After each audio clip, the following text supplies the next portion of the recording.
Praise the Lord. ஹல்லேலூயா. இயேசுவுக்கே நன்றி, இயேசுவுக்கே ஸ்தோத்திரம். இறை இயேசுவில் அன்பார்ந்தவர்களே, பரிசுத்த ஆவியின் திருவிழாவுக்கு ஆயத்தமாக நாம் நடத்துகின்ற நவ நாட்களின் 9வது நாளுக்குள்ளே நாம் வந்திருக்கின்றோம்.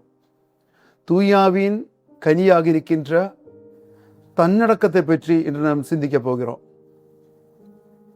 தன்னடக்கம் என்பது சுய கட்டுப்பாடு, செல்ஃப் கண்ட்ரோல். சாதாரண மனிதருக்கு அவ்வளவு ஈஸியா முடியாத ஒரு விஷயம்தான். நம்ம எத்தனையோ நல்ல நல்ல முடிவுகள் எடுக்கிறோம்.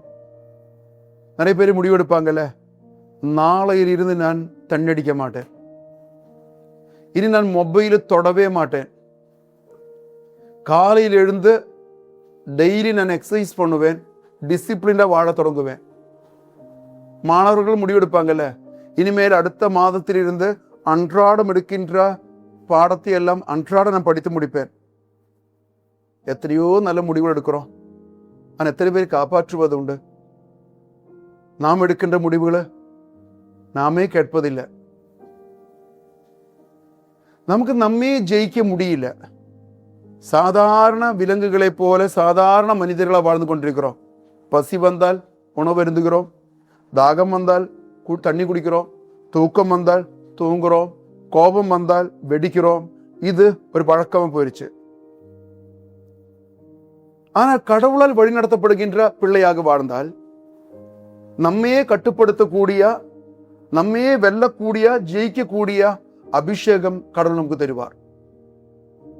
பைபிள்ல எடுத்துக்காட்டுகள் உண்டு.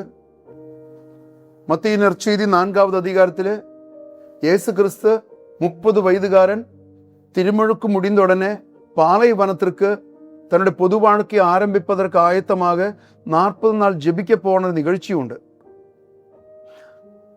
40 நாள் உபவாசம் முடிந்த பிறகு சாத்தானால் இயேசு கிறிஸ்து சோதிக்கப்பட்டார் என்றுதான் பைபிள் சொல்லுது.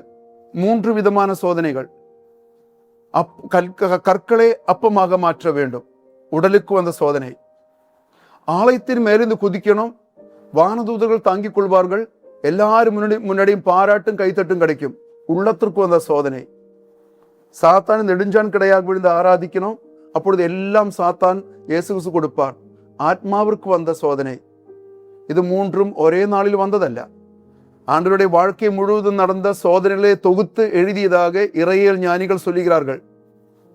வாழ்க்கை முழுவதும் இயேசு கிறிஸ்து சாத்தானால் சோதிக்கப்பட்ட போது உடலில் சோதிக்கப்பட்டார், உள்ளத்தில் சோதிக்கப்பட்டார், ஆத்மாவில் சோதிக்கப்பட்டார். ஆனால் அப்பொழுதெல்லாம் சாத்தானுக்கு தோற்று கொடுக்காமல் இயேசு கிறிஸ்து ஜெயித்ததாக பைபிள் சொல்லுது. அதுக்கு என்ன காரணம் என்று கேட்டால், இந்த 4வது அதிகாரம் முதல் வசனத்தில் பைபிள் சொல்லுகிறது, அதன் பின் இயேசு அலகையினால் சோதிக்கப்படுவதற்காக பாலையின் நிலத்திற்கு தூய ஆவியால் அழைத்து செல்லப்பட்டார். சோதிக்கப்படுவதற்காக பாலை நிலத்துக்கு பரிசுத்த ஆவியால், தூய ஆவியால் அழைத்து செல்லப்பட்டார். தூயாவியால் அழைத்து செல்லப்பட்டதினால்தான் இயேசு கிறிஸ்துவுக்கு சோதனைகள் ஜெயிக்க முடிந்தது என்ற ஒரு ரகசியமும் அங்கு எழுதி வச்சிருக்கு. 2 தீமோத்தி 1:7 நாம் இப்படியாக படிக்கின்றோம், கடவுள் நமக்கு கோழை உள்ளத்தினை அல்ல, வல்லமையும் அன்பும் கட்டுப்பாடும் கொண்ட உள்ளத்தையே வழங்கியுள்ளார். கட்டுப்பாடு கொண்ட உள்ளத்தை வழங்குவது தூய ஆவிதான். அந்த ஆவி நமக்குள்ள வரும்பொழுது கட்டுப்பாடு நமக்கு உருவாகும். பைபிளிலே தானியேல் புத்தகத்திலே 4 இளைஞர்கள் அரசனால் தேர்ந்தெடுக்கப்பட்டவர்களாக அழைத்து செல்லுகின்ற ஒரு நிகழ்ச்சி உண்டு. அரசன் தேர்ந்தெடுத்த எல்லா இளைஞர்களுக்கும் அரசு உணவு கொடுத்து கொண்டிருக்கிறாங்க.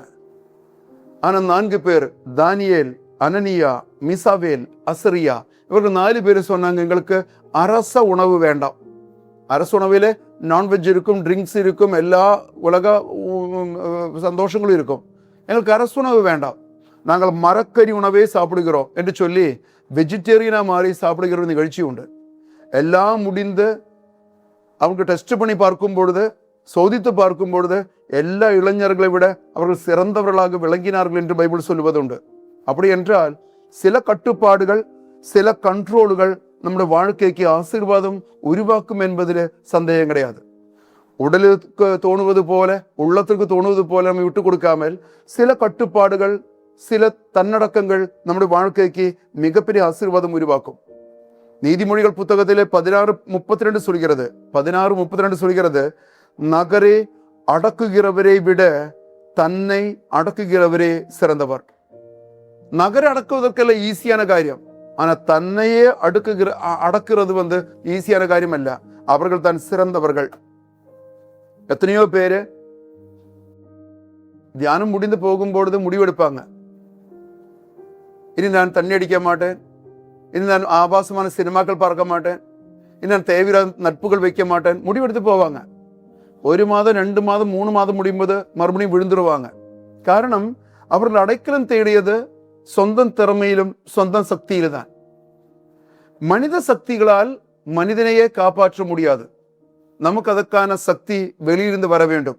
கடவுள் அனுப்புகின்ற ஆவியின் அபிஷேகம் நமக்கு வர வேண்டும். நான் இங்க வந்த புதுசில எனக்கு தெரிந்த ஒரு சகோதரன் தியானத்துக்கெல்லாம் ஜபத்திலெல்லாம் கலந்து கொண்டு பாவசங்கத்தினெல்லாம் முடிச்சு தண்ணடி விட்டுட்டார். அவருக்கு கவர்மெண்ட் கோட்டை கிடைக்குது, பாட்டில் வருது, அவருக்கு குடிக்கலாம், ஃப்ரீயாக குடிக்கலாம். ஆனா தியானத்துக்கு வந்த பிறகு தண்ணடி நிறுத்திட்டாங்க. ஒரு சில மாதங்கள் முடிஞ்சிச்சு. மாதங்கள் முடிஞ்ச பிறகு வீட்டுல கணவனும் மனைவி சேர்ந்து வீடு சுத்தம் பண்றாங்க. சுத்தம் பண்ணிட்டு இருக்கும் பொழுது ஒரு அட்டைப்பெட்டிக்குள்ள என்னைக்கோ வாங்கினா பீர் பாட்டில் ஒண்ணு திறக்காதது ஃபுல்லா ஃப்ரெஷ்ஷா நிறைஞ்சிருக்குது. பீர் பாட்டில் வெளியே எடுத்த உடனே மனைவிக்கு உள்ளுக்குள்ள பயம், மனுஷன் மறுபடியும் ஆரம்பிச்சிருவாரா, பாட்டில் கையில் கிடைச்சிச்சு. கொஞ்ச நேரம் கழிச்சு பார்த்தா இந்த ஆள் பீர் பாட்டில் திறந்துட்டு வெளியே கொண்டு போய் ஃபுல்லா ஊத்தி விட்டு பாட்டில் கொண்டு போய் உள்ள ஒண்ணு வச்சாங்க. அந்த அக்கா என்னை பார்க்கும்போது சொன்னாங்க, அந்த ஒரு நிகழ்ச்சி பார்க்கும்போது தான் இந்த மனுஷன் உண்மையிலே திருந்திட்டாருன்னு நான் நம்ப தொடங்கினது. இது மனித சக்தி அல்ல, மனுஷன் சோதனைக்குரியது, மனிதன் சோதனைக்குரியது. ஆனா தூயாவியின் துணை கொண்டுதான் தன்னையே கட்டுப்படுத்தி பாவத்திலிருந்து தவிர்த்து வாழ முடியும் என்பதுதான் உண்மையிலும் உண்மையான விஷயம். நீதிமொழிகள் புத்தகம் 25வது அதிகாரம் 28வது வசனம் சொல்கிறது, தன்னடக்கம் இல்லா மனிதர் அரண் அழிந்த காவல் இல்லா பட்டணம் போல்வர். தன்னடக்கம் இல்லாத மனிதன் எப்படின்னு கேட்டால், அரண் இல்லாத, கோட்டை இல்லாத, காவல் இல்லா பட்டணம் போல் ஆவார்.